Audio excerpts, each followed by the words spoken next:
बहुत बहुत स्वागत है मित्रों आपका आज के नई वीडियो में।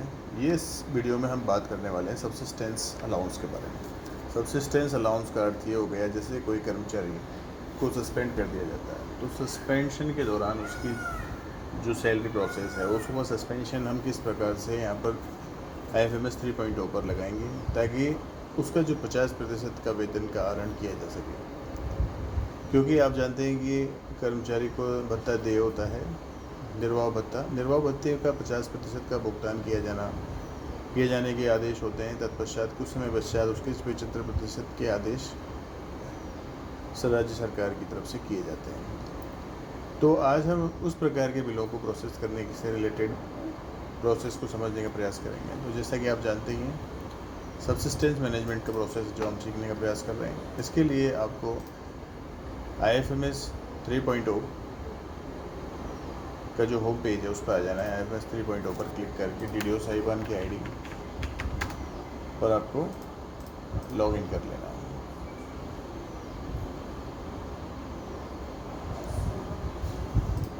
लॉगिन करने के पश्चात आपको DDO पर आ जाना है। DDO में एम्प्लॉय मैनेजमेंट टैब के अंदर एम्प्लॉय मॉडिफिकेशन में आपको सब्सिस्टेंस मैनेजमेंट में आना है। एम्प्लॉय मैनेजमेंट के अंदर सब्सिस्टेंस मैनेजमेंट अलाउंस इनिशिएशन में। अब मान के चलिए कोई कर्मचारी, जैसे कि अब मैं आपको यहाँ पर दिखाने जा रहा हूँ कुछ कर्मचारी जो हमारे स्टाफ में पहले से अवेलेबल हैं, इनको सब्सिस्टेंस अलाउंस सिस्टम में आप चेक कर रहे हैं कि यहाँ पर इस कर्मचारी को इस आदेश के तहत 50% का वेतन के आदेश हुए थे 1 नवंबर 2019 को। फिर वही कंटिन्यूएशन में आदेश 50% के रहे और दिसंबर 1, 2021 को इन्हें 75% अलाउंस के आदेश हुए हैं। तो यहाँ पर सब्सिस्टेंस अलाउंस इनिशिएशन में आने के पश्चात आपको अगर किसी कर्मचारी को सस्पेंड करना है, यानी कि उसका सब्सिस्टेंस अलाउंस इनिशिएट करना है, तो उस पर इनिशिएशन पे आएंगे। इनिशिएशन पे आने के बाद आपको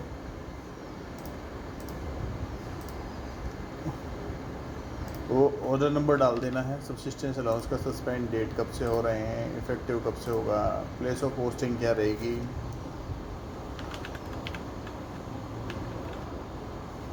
तो इस प्रकार से सारा डिटेल डाल के अलाउंस डाल के हम उसको कैलकुलेट कर लेंगे।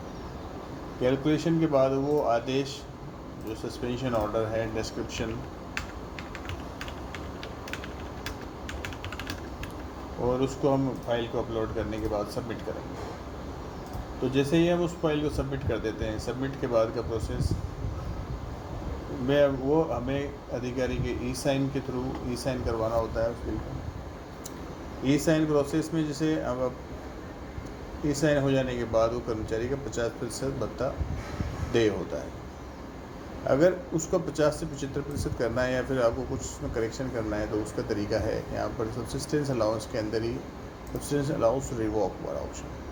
अब जैसे कोई कर्मचारी ऑलरेडी सस्पेंडेड मोड में है तो उनको हम मॉडिफाई या रिवोक कर सकते हैं। अब जैसे अब मित्रों जो सस्पेंडेड कर्मचारी को मॉडिफाई करना है, जैसे मॉडिफाई से अर्थ क्या हो गया, जैसे मॉडिफाई का अर्थ यहाँ पर ये होगा जैसे कि वो उसे 50% का भुगतान किया जा रहा है मान के चलिए, तो उसे 75% का भुगतान करना है। ये एक मॉडिफाई हो सकता है। या फिर एक मॉडिफाई जो अधिकतम भुगतान 75% की दर से हो रहा है लेकिन उसे 50% की दर पर करना, तो ये एक तरह का डिमोशन इसमें आप कर सकते हैं, यानी कि रिड्यूस और इन्हेंस सब्सिस्टेंस ग्रांट। और इसको इन्हेंस से रिड्यूस करके उस संबंधित दस्तावेज हम यहाँ से लगने करके उसे सबमिट करके उस तरह का हम यहाँ पर प्रोविज़न कर सकते हैं। उसी तरह से रिवोकेशन का भी ऑप्शन है। अब ये संबंधित सस्पेंडेड कर्मचारी को उसको रिवोकेट करना है, तो रिवोकेशन के लिए आपको यहाँ पर रिवोक का ऑर्डर नंबर, डेट, पर्पज और इफेक्ट फ्रॉम कब से इफेक्टेड हो रहा है और डिसीजन आपको यहाँ पर उस ऑर्डर का रिवोकेशन में ऑर्डर डालना है और उसकी डॉक्यूमेंट्स ऐड करके यहाँ पर अपलोड करनी है, फिर फाइनली उसको सबमिट कर देना है। तो सबमिट करने के उपरांत आपको उसको ई-साइन करवाना होगा। ई-साइन करते ही वो संबंधित कर्मचारी का रिवोकेशन सक्सेसफुल हो जाएगा। तो आशा करता हूँ मित्रों आपको ये पूरा प्रोसेस पूरी तरह से समझ में आया होगा। अगर फिर भी किसी प्रकार की कोई समस्या आपको आती है तो आप मुझे कमेंट सेक्शन में लिखें, मैं जल्द से जल्द आपका जवाब देने का पूरा प्रयास करूँगा। बहुत बहुत धन्यवाद मित्रों। प्लीज़ लाइक और